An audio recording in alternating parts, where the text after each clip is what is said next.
working on my edge beading, and I've now started at the toe, come all the way around to here, and I'm approaching the heel end.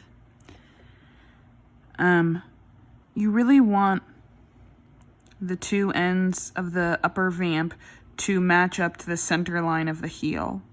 In order to do that, I like to have both sides of the beading done and then come around the back end instead of just continuing on like that. Because if you make any kind of mistake and it's bunched up here, and when you're ending, you can't do anything about it. You're kind of out of luck there.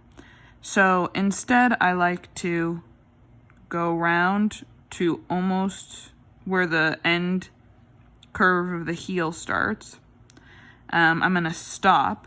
So what I'm going to do is I'm going to tie off here. So I've just done my last bead that I'm going to do on this side.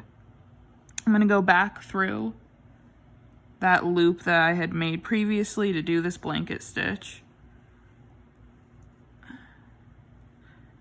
And pull it. And then before I come, if you can see, I still have a little loop left. I'm putting my needle through that loop just to kind of tie a knot and pulling that tight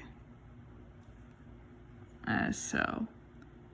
So it just kind of helps lock that off. Doing a little, could even do maybe one more stitch to make sure it's really tight there.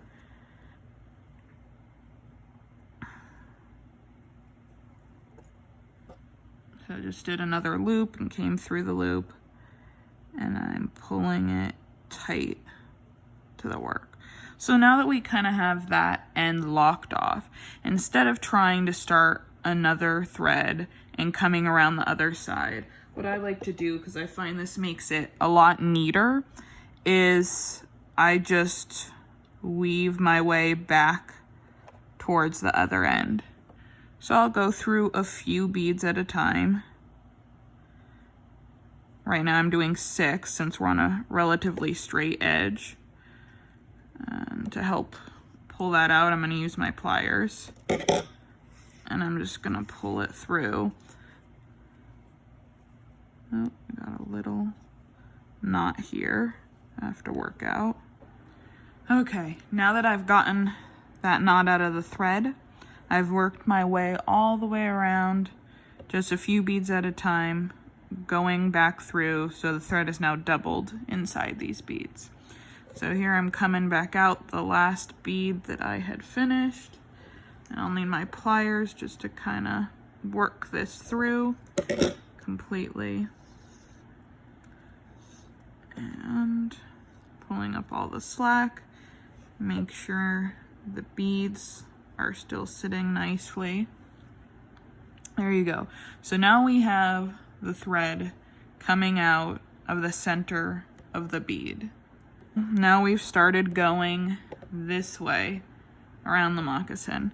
So I'm going to go do that until I get to about the same spot on the back that I have this end. I'm going to work my way around to about here. And then once I get there, I'm going to kind of see where are these two ends lining up. Where is the top of the moccasin lining up to this center heel mark. And then I'll be able to